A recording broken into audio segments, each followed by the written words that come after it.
things that I wish I knew, while growing up, or things that I'm learning now as an adult, I guess. The kind of friend you are, or the quality of friendships that you have, would reflect in the kind of romantic relationship that you have. And I'm telling you, I just realized this thing. It just hits me. My secondary school experience was a lot. It was not something I'm really proud of, and I would say because I wasn't um, a good person to my classmates. I was the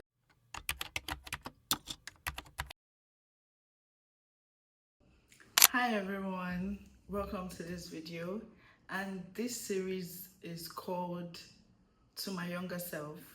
These are going to be chit chat videos where I'll be talking about things that I wish I knew, while growing up, or things that I'm learning now as an adult, I guess, and as I'm growing. It's like my journal, my visual or my virtual journal, right? Just clocking in here to just talk about things that have been on my mind lately and I wish that I could have done differently or not. And guess what? They are unscripted. I don't have any book or anything here with me. I'm just going to be talking as it is in my heart. Today we're talking about friendships. And I strongly believe, I don't know about you or anybody else, but me, I strongly believe that the kind of friend you are, or the quality of friendships that you have, would reflect in the kind of romantic relationship that you have.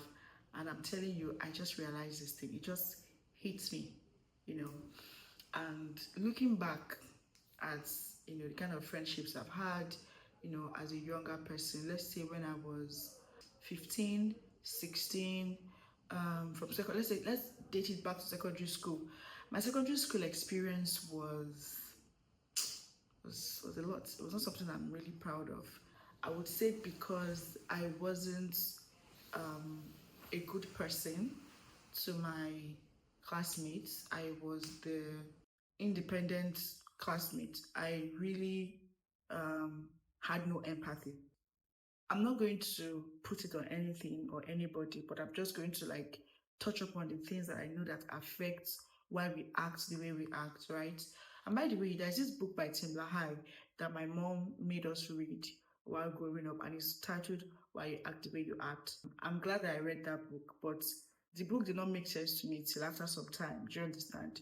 But with the way growing up was for me, I lived in a home that was quite independent. My mom, was a banker, my dad's a businessman. So it was this kind of household where you kind of like have to get it right or sort yourself out, or you don't really have so much um parental, whatever. I don't know how to put it, but you guys get what I'm trying to say. But my secondary school experience was that of an independent one man kind of life I was living. I was like, oh, it's just me and myself, everybody will be fine. And I made some decisions in secondary school that were terrible, and it affected my classmates heavily. They stopped trusting me, they hated me, they sidelined me, and I would say that I deserved all that they did because I was acting, based off of how I thought I should act. This life is per head, that you just do your thing and you move on. So I don't really have a secondary school friend. I don't think so. Like, I was looking back the other day and I was like, do I even have anybody from secondary school that I still talk to? So what I did left a dent that everybody ran away from me, or I scared everyone. Looking back now, I'm like, yeah, I messed up big time. And I'm left with childhood friends, my solid, you guys have seen them on the vlog when I went to Abuja. Yeah, my solid childhood friends, because we all grew up together, and I feel like they were willing to see past my garbage, basically, because in Igbo, so they might, I don't know, but I'm assuming that maybe we were making excuses for ourselves because we know what growing up was like for all of us. Do you understand?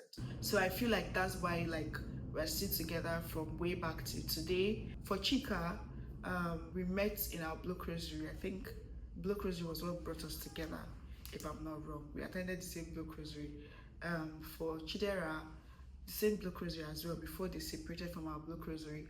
For Oge, it was church. For Marco, it was primary school. Marco is like one of my oldest OGs. Primary school. Yeah, those are like our, and we all grew up in the same community, in the same estate, in the same place. We went to the same church and all that. And then getting to when we started looking for admission, we started cleaning the chapel together. I'm from Anambra. I grew up in Onitsha, so in case you hear say sha. So we started like going to the chapel together. Again, I also realized that activities bring people together, right? Having things that I would do with people I love bring them, like, will bring us together. You get? So I realized that me and Marco would always go for choir practice. Me and Chika would always go for like evening mass. Me and Chidera would always go like to the chapel or morning mass or Saturdays. Oge Sunday. So Oge does not really miss Sunday service, And so we had things, and then during lockdown, we started going to the gym. Like we started doing this friendship workout thing together. All I'm saying, I'm like taking you guys back in all these stories, that the kind of friend you become or you are in your friendships, and the quality of friendships that you keep, they reflect in the relationship decisions that you make and the choices and how you show up as a romantic partner in your romantic relationships. So we got into school, everybody went to their different universities, and I started making uni friends. Shout out to my bestie, Olivia. There's also a thing as having so many best friends, because I would say in my childhood friend or my childhood friendship, I would say Chika like is my bestie there, because maybe because we lived in the same streets, we're always almost at each other's house all the time. And people said, assuming that we were twins. At the time growing up, I would say that Chika is my childhood bestie. And then in the university, I would say my first bestie was Olivia, right? She'll be coming, we'll do a sit down video together. And then my second bestie is Vivian. And and then I have friends. I started making friends, classmates, acquaintances, where I work. Because I started working from year one, I started working from year one as a personal assistant to a makeup artist, and in a makeup studio and all that. So all these things, leading up to where I am right now. And I'm like, yeah. And then we talk about friends that you met from the weirdest places like Instagram. Talk about Rita, our editor. Talk about June. I met June on Instagram. People don't really believe that, And then the list goes on and on. And then I'm like able to keep this amount of friends. I'm able to keep this quality. In fact, I show up in the lives of my friends the way I can, right? And I'm able to keep this quality of friends and sustain the friendship because I allow myself to be inconvenienced. And that is one thing I'm also learning. And one thing I'm also seeing that is, a pattern in all my friendships, is that for it to continue, for you to be able to boldly come out and say you have your own gang, you have your own clique of friends, will you be willing to allow yourself to be inconvenienced? Because you have to pick their calls. Even though I put my phone on DND, but you have to pick their calls when they need you. You have to show up for them when they need you. You have to travel to see them when need be. There are some friends that when they lose a loved one, it's not something of accept my condolences over the phone. There are friends that I know that when they lose their loved one right now, I am booking the next flight to be with them through it all. Practical example, when something happened to Chika while we were still growing up, I told my dad that Chika is all alone at home and I would need permission, because we grew up in in the setting of, you know, you don't sleep outside. But that day I slept outside. I slept in Chika's house because she was going through something and she needed someone. I told my dad, my friend needs me and I would go, please permit me to go, right? And my dad was like, yeah, go, as long as it's Chika. So I started learning, you know, early enough that inconvenience is a thing. I would have preferred to be with her over the phone and stay in my house, but what is the distance? Like, so sometimes it's not even just about the money you give them or the gifts you buy them. Is your presence, is your showing up, is your time, allowing yourself to pick that call, allowing yourself to call them, allowing yourself to receive gifts from them, allowing yourself to send them gifts, allowing yourself to be inconvenienced generally, allowing yourself to have that lunch date with them. I'm not saying that there are no other activities that you can have, you know, that are less expensive with your friends, but to my younger self, I would say that spend more time with these people and let them know how much you love them. Let them know how much you're willing, you know, to be in their corner, right? Also, work on the things that would sabotage your friendships, because we don't really talk about being the bad friend or the worst friend, because there are times where I was the terrible friend. I left our friendship group chats, you know, I would not talk to them for months. You know, there are times where my anger will get the better part of me. There are times where I would overspeak or maybe say some things that are like, you know, out of the way, or things that may sound insensitive, or maybe they are insensitive. So let's talk about the times when you are the bad friend, right?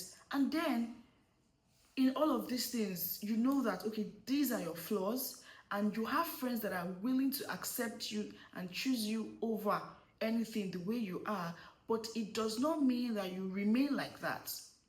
Do you understand? So I feel like I'm saying all I'm saying to say that, dear younger self, right, you can work on yourself. That's number one. And it is not something that ends. Working on yourself is not something that, I thank God that I was able to go for therapy at some point in my life. But working on yourself is not something that ends. It's a cycle. It continues. Two, for you to have solid friends in your corner, you have to be willing to make out time for them. You have to allow yourself be inconvenienced. Yes, it's not always going to be, you know, in your own time. You have to allow yourself be inconvenienced. And finally, show up. You know, when you show up, keep your phones. Like, when you show up, put your phones down and just be in the moment.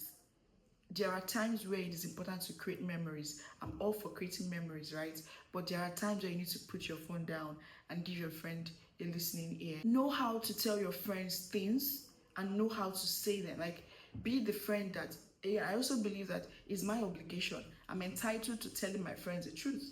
But how you tell them the truth is also very important. Guys, like I said, I'm talking to myself, and I just want to be clocking in, you know, like this on YouTube to share these things, because I know that maybe someone needs them. And you might be wondering how the quality of friends you keep and the kind of friend you are would affect the kind of romantic partner you become. You will hear from me in my next video. This one is for me, and if it blesses you, you know, I'm glad. I'll see you in my next video.